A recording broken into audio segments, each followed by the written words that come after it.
I'm trying to be diligent about is not going the entire, even if I stay home, is not going the entire day in my pajamas. Having an employee now, also having our daughter, I just don't like the idea of setting a tone of kind of like this nonchalance. The way you do one thing is the way you do everything. And the more I audited my life, took that one micro example of just like staying in my pajamas a little bit longer than I have to, or snoozing the alarm, the more I was like, you know what? I do see that common thread of complacency and doing things, but not to my best ability or not as diligently as I should be doing them. Now I'm making it a priority to make sure I change into like actual clothes before going to work, even though I work from home.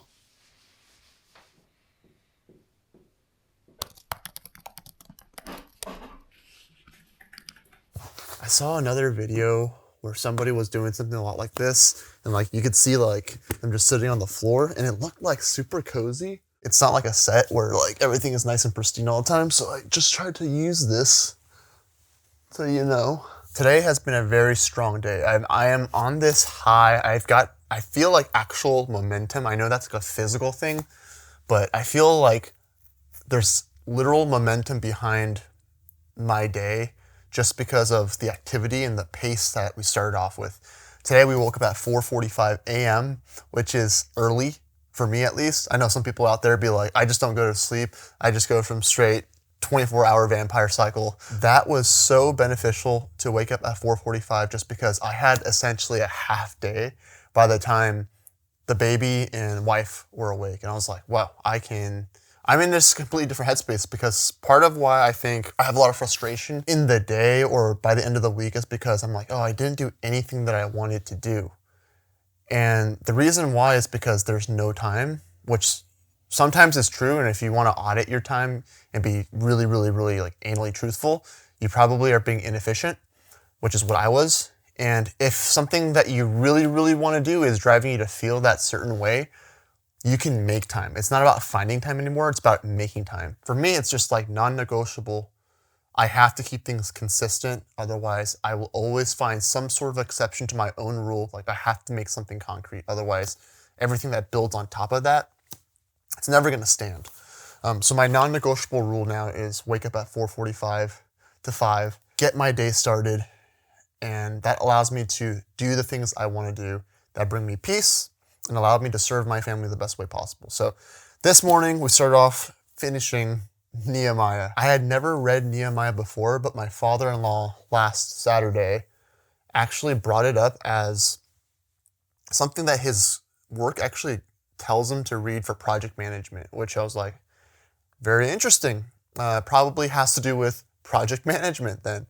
And so when I got into it, it was refreshing because a lot of the Old Testament is very like rule-based or overly mythical sounding.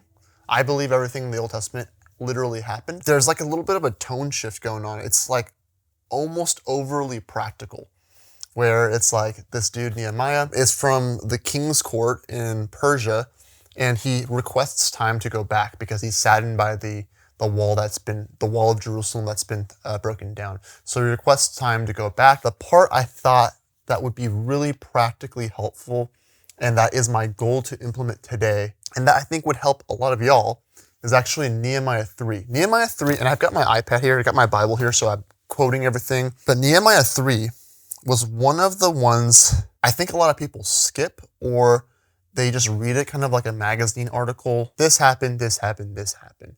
And I think the first time I read it, I approached it the same way just because the tone is just very dry. There isn't like this like shock and awe factor. There isn't miracles happening in like the more obvious way. In my opinion, Nehemiah chapter 3 is one of those chapters where you start reading it and you're like, oh my gosh, the PTSD of the genealogies of like Numbers and Genesis are coming up because it keeps saying people's names and they're the sons of wherever and they're from this village or tribe. It was just uncomfortably practical. Like the tone of the Bible felt different in Nehemiah. That's exactly what I needed because of what I'm going through in life right now. Like I'm juggling a lot of hats. Dad, father, that's the same thing. Husband, business owner, shooting instructor, competitive shooter, friend, son. Sometimes I feel like I'm failing all of them. So it kind of leads me to like a burnout, because all these different roles, to do each of them and to do them well enough, it almost feels like I honestly don't know where else to extract like value and efficiency and effort and just more like energy from. It just feels like I'm at the max. And to be honest, sometimes I am not spiritually fed, like my faith is low. Sometimes my physical output is low in the form of discipline. And other times, like those things might be locked down. Like I'm doing actually the best I can and I'm trying to be on task. But literally the bandwidth, the physical bandwidth, the mental bandwidth, the emotional availability is maxed out. And I believe that's because we're doing a lot of stuff that we're not supposed to do. I was one of those people, especially as we started this business, where I'm like, I have to make this work. Like I've got a kid now, I've got a wife, we've got this home. I started this business, left my job, and now I'm like, we gotta make this happen. So I will do anything and everything. And that sounds great. And it sounds like the entrepreneurial spirit to do what you gotta do. And that part I think is true. You have to do what you gotta do. But you have to know what you gotta do. That's the hard part, is the discernment to know what you gotta do and then execute it efficiently. That part is the thing I think where I and a lot of people don't do very well. How do you know what the right thing to do is, when to do it, to what extent, how long it should take? There's so much more than just a list. Nehemiah chapter 3, all the way to 6, the entire book really is a great manual on how to do this, if you know where to look. Nehemiah chapter 3 starts off with, then Eliashib, the high priest, rose up with his brothers, the priests, and they built the sheep gate. They consecrated it and set its doors. That very first verse hit me very hard because I didn't know what a sheep gate was. At first, I thought that's where they come through and Nehemiah is the one that's assigning each of these sections of the wall around Jerusalem to different groups of people. Nehemiah is the one that's determined the sheep gate is the first one that we're going to kind of use to break ground. The first thing that's rebuilt isn't a wall or a tower, which are typically used for vigilance and protection. It's something not that impressive. The sheep gate is where revival, atonement, sacrifices would happen. And it's the priests who build it. And before anything else, they consecrate it, right? Which is making it sacred. That part stuck with me because before any real movement happens, something must be aligned. Like the foundation and the piers and the beams must be straight before you start building. Speed only helps you if you know where you're headed. They're making sure that their foundational heading is where they must go. It's accurate and it's correct and it's righteous before they start going balls to the wall, building something that's eventually going to collapse. And I think that a lot of us do that. We have so much energy, especially as young men. We have so much drive. We have so much motivation. We have so much just fervor. I will do anything and everything, that you make it more so, I will do anything, which means stuff that you may not even have to do. And that's why you feel burnt out. That's why I feel burnt out. I was doing a lot of stuff that did not move the needle, but it sounded like it should. But I didn't stress test each of those activities and tasks enough to know whether or not it's actually what I ought to do.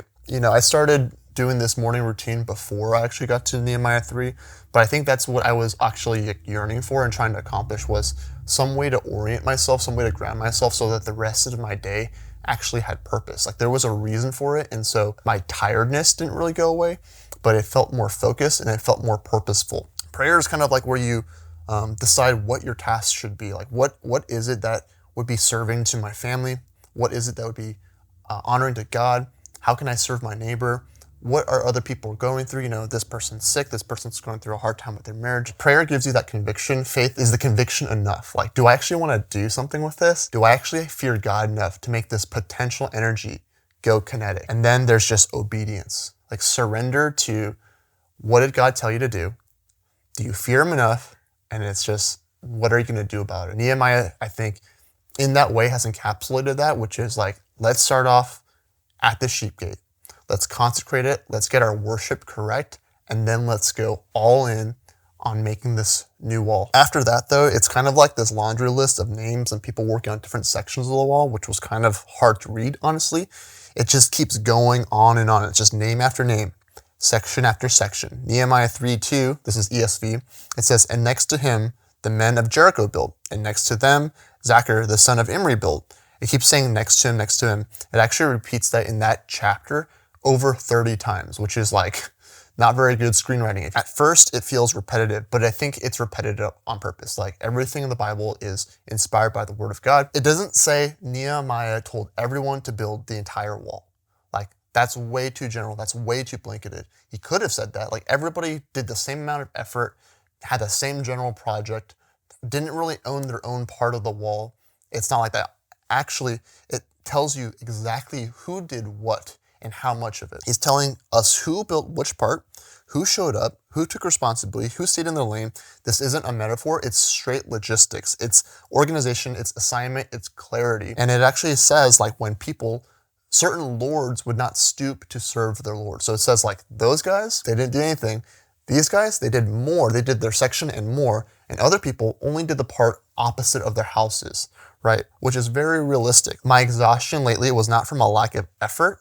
It was coming from a lack of clarity, just doing anything and everything, when it really should be anything and everything that you must do. I did not know what I must do. Some people built up walls depending on their guild, and a lot of people were actually just assigned sections of the wall opposite of their house. That's actually just geographical, like location-based assigning, which makes perfect sense. It's very, very efficient. When the wall is right outside your front door, you're probably gonna care about it a little bit more. If somebody's trying to get into your home, you're probably gonna fight a little bit harder. You show up a little earlier, you stay up a little bit later. At first when I read it, I was just like, okay, these people are selfish.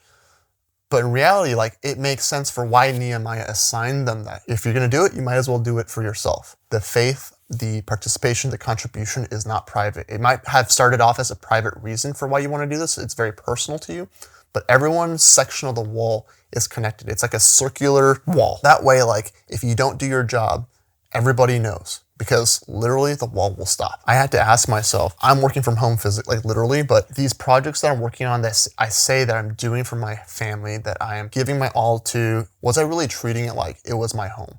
Like if I audit my concentration, if I audit my lack of discernment, putting together my to-do list, did I spend the correct amount of time and the right judgment knowing how it would affect the people I'm trying to serve? I scroll on my phone way more than I should, and my wife calls me out on it. I say, I'm doing everything for you. I'm doing everything for our daughter. I want to build this life. But like if I go on my screen time, I mean, it might be a little bit lower right here, but let me look at what my screen time says.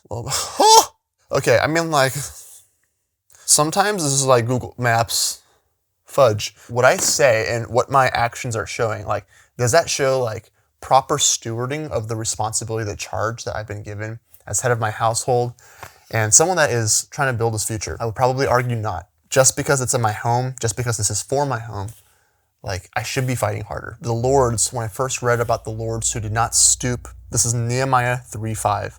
And next to them, the Tekoites repaired, but their nobles would not stoop to serve the Lord. That's a heavy sentence. They were not outsiders. They weren't pagans. They were leaders that refused to submit. And at first when I read that, I was like, man, these guys suck. They're terrible. They don't carry their own weight. And then just kind of showing you my screen time, I'm like, am I really any different from these lords who are choosing to not build the wall? Like not building the wall the best you can and not building the wall at all, like at some point they have the same effect, like it's coming down, versus the one that is like all in, complete surrender, complete obedience, 100% investment, pure focus. Of course you're gonna be tired. Your mind is somewhere else while your body is doing this. You're constantly thinking about the other thing, which is always gonna be, what do I want? It's not this versus what does God want? What does my family need? And then just be here. Like it's a form of presence. That's what labor is. I feel like I've said this like so many times, but I'm tired and I bet some of y'all are tired as well. Like physically, mentally, spiritually, whatever. You feel starved. You feel like you haven't been fed. You feel like you're on a hamster wheel and there's no end in sight, but you feel like you're constantly waiting for something better and it's hard to be presently content. That's a lot of what I've been feeling, I think. Yeah, sometimes that's because I'm undisciplined, you saw with my screen time. And sometimes it's because I avoid hard obedience, turning that stuff off. Sometimes it's because I lack faith in what God's actually asking of me when he says, trust me. Hey, don't you see how the lilies of the field and the birds in the sky neither reap nor sow? And yet I try to take control, and if I don't have control, I grow anxious. And if I am anxious, I'll try to work even harder to force some kind of security because I don't trust God. I've been pouring effort into things that were never assigned to me. In fact, like God straight up says, like, don't do that. Like, do not worry. Do not be anxious. Do not fear. My flesh, my logic, my brain is constantly trying to take control. And there's only one person that can have control. There are no two chefs in the kitchen. Constant tension is the reason why I'm tired. It's exhausting when you're constantly in a tug of war battle with the God of the universe, you know? The problem hasn't just been effort, it's been misdirected effort. When discipline isn't anchored to an assignment, it turns into burnout. It turns into weariness. It turns into frustration, depression, anxiety. Speed only helps you if you know where you're headed. I can be busy, I can be productive even, I can be religious and still be avoiding the work that God actually gave me. If I'm not listening, if I'm not grounding myself in prayer, if I'm not starting at the sheep gate, it doesn't matter what I do. I'm doing the wrong thing, and I'm doing the wrong amount of it, and I'm gonna be tired, and I'm gonna get weary, and that's not what the Lord wants. Like, yeah, you might be tired. If you're doing it from the Lord, you better give it your all. If you're doing it for somebody that matters, and you should be doing stuff for somebody that matters, like, you should be sweating. And sometimes you'll be bleeding. And I think that's probably what you ought to do as a man. At least be willing, but you should be obedient. To serve a good master, giving me so much peace lately, just knowing that my direction is at least right. Because if I'm not happy with where I'm at right now, if I can at least surrender to the fact that my God has good plans for me, then I just know, just be patient. And I'll continue to be tired, but I think the weariness part, maybe that will go down. Maybe that goes away. The question I asked myself while I was kind of writing these notes down, if somebody watched my last week of life as if it was a movie, the last 7 days of my life so far, I mean, not like the last 7 days of if they watched that like it was a movie, would they be able to understand what the goal of the main character, aka me, is, like what I'm trying to achieve? And now let me flip that back to you. If somebody watched your last couple of days, 7 days or a month or whatever, like they watched it like a movie or read it like a book, would they understand what your mission is or what you say it is? Starting off with prayer and having very specific assignments protects you from doing work that God never asked you to do and avoiding the work that he did tell you to do. So Nehemiah 3 isn't just about building the wall, even though these Israelites that are building the wall of Jerusalem and just kind of rebuilding that town and rebuilding the temple. But for us, it's about ordered obedience. It's about clarity. It's about faith, orientation, and then straight execution on the stuff that you should be doing. God doesn't ask us to rebuild everything. Just like how Nehemiah doesn't say, everyone build every part of the wall. God gives us specific sections of responsibility. He asks us to be faithful where we are placed and do the work, not the work around the work. When work replaces worship, that can lead on to just straight hedonism, self-serving, ambition. But when work and worship come back together, then your life becomes a living sacrifice. Matthew 6:33, this is the ESV translation. It says, "But seek first the kingdom of God and his righteousness, and all these things will be added to you." And that has become the mantra for my business and the last year for me. That's pretty much all I want to say. First, seek the kingdom. Do your section. Be specific about what your goals are. Audit your life. Be faithful where God puts you. And do what you're supposed to do. And what I'm supposed to do right now is get ready for the range. My legs are asleep. It's 12. Oh, shoot, I'm late. All right, hope that was enjoyable.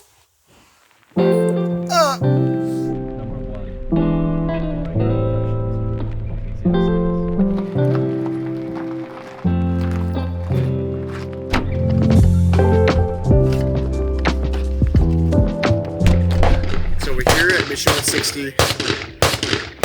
I only shoot my carry gun, which is like also my match gun, Glock 47. TXC holsters. They're my favorite holsters at the moment, Covert Go. But this is the setup I use. I keep everything consistent just so that whether I'm shooting a match or if I'm out in town or something like that and something goes down, everything feels the same, and I've got the most reps on the stuff I will depend on with my life. I kind of went through this arc of like only practicing draws and reloads and getting those like sub-second or whatever, and then I got into this whole like practical shooting thing where it's like, oh, the draw really doesn't matter that much, and so I would never really practice the draw. Now I'm like, wait, the draw is still kind of important. That's a pretty good place to kind of like restart. My secondary goal is going to be managing tension. What Nehemiah would do with like effective project management, being very specific, knowing what your goals are, getting that alignment first and then going at it. Because if I came here, was just like, I just want to go fast, I just want to get better, get gooder, build the whole wall, it would take me much longer. Short version of that story is with that effective project management and getting everyone to care about the project, you know, everyone builds their section of the wall. The whole thing got rebuilt in 52 days. And I know I've done a whole lot of nothing in 52 days before. And I only have 2 hours here, so I don't got 52 days. So on my website, I have a bunch of these. This is where I pulled the magazines from, but I typically use my canvas bags to budget ammo, because if I came out here with like an entire ammo can, I would shoot all of it. So this helps me put only like, you know, 200 to 300 rounds for the range session in there, and then once I'm out, I'm out. Honestly, it is kind of from Nehemiah as well. They brought back storehouses, and they had people kind of manage portions so that they can keep the good thing going for as long as possible. What do you know? Nehemiah makes you a better shooter.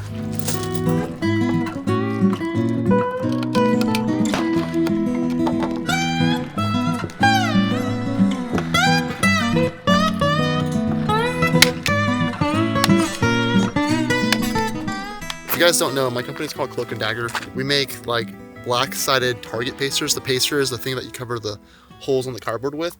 And the reason for the black backing is so that you don't have this. I just brought an IPSC target just to have something visually a little bit different. But we've got 4 targets up total. Well, 3 all along the back berm, kind of further back. If you guys have never trained with a shot timer, it's pretty much just like a way to like a coach's whistle that pretty much says like go, but it also records the time at the same time based off of percussion. Just gonna shut up now. What's going on, guys? I thought I'd just do a voiceover for this. Kind of reminds me of the OG fitness YouTuber days with Matt Ogus, Max Tuning, Christian Guzman, all those guys. I'm seeing way too many little glowing bullet holes, so I had to grab one of mine. Let me know if in the comments you guys still watch those guys, or if there's any new guys I should be following, because I'm always looking for inspo. We're just kicking it off with some dry fire, because dry fire on the range feels and looks way different from dry fire at home. We're just getting that hand-eye coordination warmed up. Kind of do some trigger control at speed as well, making sure that grip can provide counter pressure for a very, very nasty trigger pull. We're pulling the trigger hard, and we're going kind of slow right now, but I'm not pushing for some crazy speeds right now. These are probably in the 1.1s. And now we're starting to get into the 0.9s. You can tell as the shot is breaking a little bit sooner, or right as it comes up to my eye line. Now we're starting to break into the low to mid 0.8s, and we're getting consistent alpha hits. So the goal isn't for me to just like push into dangerous zones to look cool. This is a legit training session, and I have to make sure whatever I'm doing, I have to do it consistently enough that I know that that thing works or doesn't work. Otherwise, this range session can get real nasty real fast, and I will not get anything out of it. But right now, it's being super productive. Looks super controlled, and I'm very happy. Boom. Big takeaway. I saw the dot, and I just pulled the trigger, and it was straight in the middle. So you're going to see a bunch of these. A lot of these were in like the 0.8, so I'm about 8-ish, 9-ish yards right now. There's one right here. That was the fastest one, but not by like that much. A lot of these were like in the 8.4s, 8.1s. The fastest ones weren't the ones that always felt the fastest. Sometimes it was the one that actually felt like I was visually waiting on the longest. My correction was the moment I cleared Kydex, my left hand can get underneath that trigger guard. I married up, and it brought the presentation of the gun straight onto where I was looking.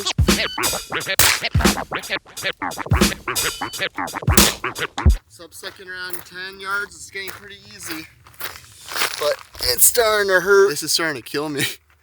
Ow. I'm going to move on now to tension management. So we're going to move on to some doubles. We're going to do some validation of the draw at distance to make sure that presentation, that draw stroke, is consistent, even at further distances where normally like any deviation is going to be very, very obvious. So right now we're at about 25, I think actually probably a little further, like 30, a little over 30. This is starting to hurt kind of a lot. And the lighting is right in front of us. Literally right there. So it's like literally in our face. I'm going to go for sub-second at this distance and just see what happens.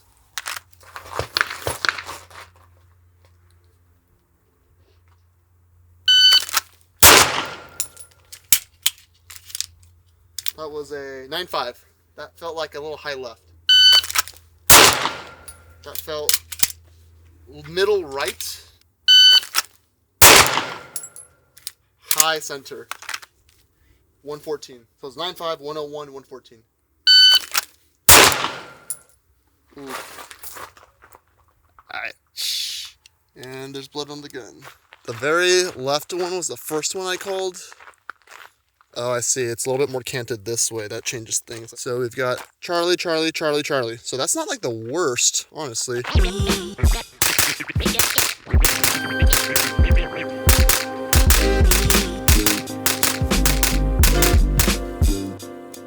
About 10 yards. Some vertical stringing going on, but I mean, I would say like that's probably like 6-7 rounds out of the 23. Sub 20s, 16 even. Right now I'm gonna modify just because my finger is like, so I'm just gonna do a ready up, pop, pop, and then that's a whole repetition, and I'm just gonna do a bunch of those.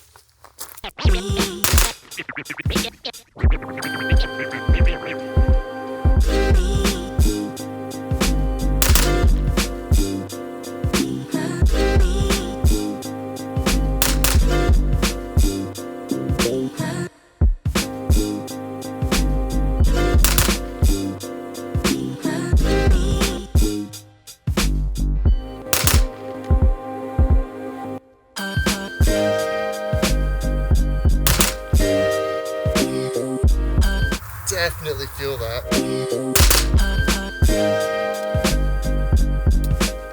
This is like around 10 to 12 yards, so pretty fast shooting for me at least. Nothing slower than a 15 split. Actually, 16 split was my slowest split, other than when I had trigger freeze on.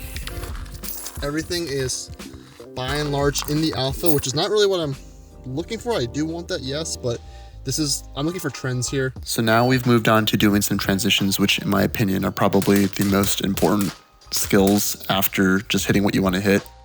Between each run, I am doing a little bit of dry fire programming my eyes and kind of calibrating my hands to my eyes, picking very specific spots on the target. And every run is different, so I'm not just getting used to moving my body a certain way.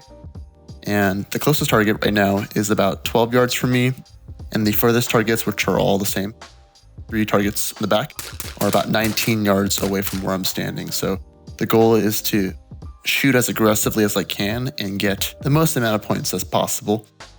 But we're definitely trying to explore a little bit. This is probably pushing around 80% of my max speed, which is kind of like where I like to live for my working sets, if we're kind of talking like lifting terms, RPE 7. But right now, we're keeping things challenging, but making sure that I know mentally what's going on. And between each set, I am definitely coaching myself. Yes! Heck yeah! 274 total time. First ready up on a almost 20-yard target. 27 split. Middle target, 33 transition, 27 split. 37 transition, 28 split on the middle guy, 35 transition, 13 split, all alpha run. Got 2 alpha here. Man, that felt good. That felt good, I'm not gonna lie. 2 alpha here, 2 alphas here. Barely squeezed it in. A little left to right action, but I'll take it. I'm gonna do a build drill, ready up build drill, just to see. Just one last little check on the tension, and then we'll get out of here. I gotta eat. I gotta bandage this up.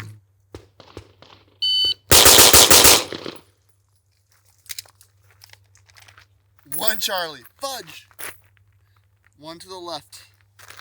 123, 14, 12, 16, 17, 14. Now I just have to get support hand stronger.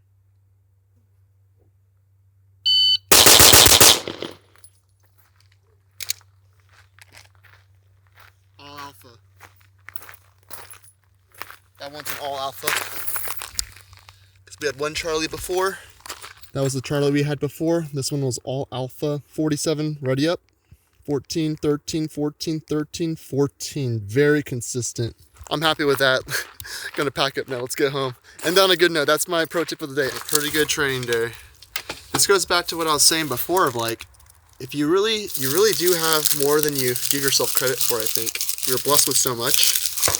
And we constantly think we don't have enough. And it's like, I know we were just on Nehemiah, but like every part of the Bible kind of just melds together for me. Like Ecclesiastes, I'm reading another book called Living Life in Reverse. The author is going through Ecclesiastes and that famous line of all is vanity under the sun, that whole line. And it's like, vanity doesn't mean like pride in that sense. It comes from the word that means like breath. So it's like, it means like it's a vapor.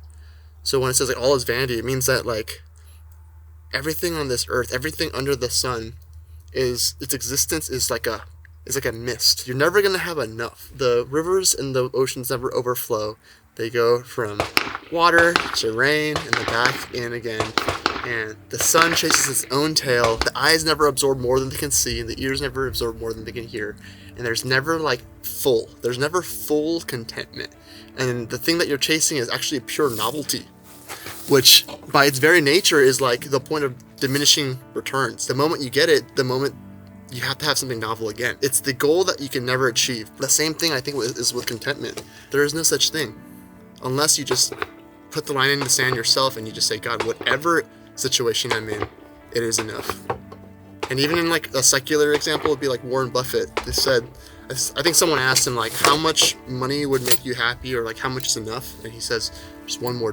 Just some food for thought. That's an exercise I'm working on at least right now, is just contentment. No matter what, it's easier said than done for sure, but I am doing my darnest. I know when I'm down, it brings everyone down. I bring everyone down with me. But when I'm up, I bring everyone up with me too. So I want to always be up. Ah, can you guys see that? The Glock knuckle. This is my excuse to get my gun stippled. Joyce, this is what happens. Do you want this to continue to happen to me?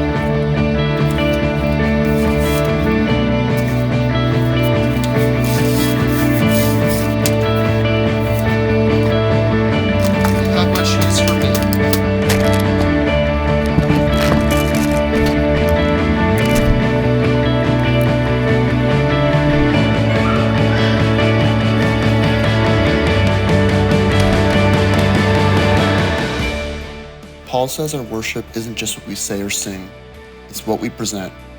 Our bodies, our time, our strength, a living sacrifice. That means worship doesn't usually look dramatic. It looks like showing up, doing the work in front of you, and doing it again tomorrow. That's worship. Gunpowder, grit, grace.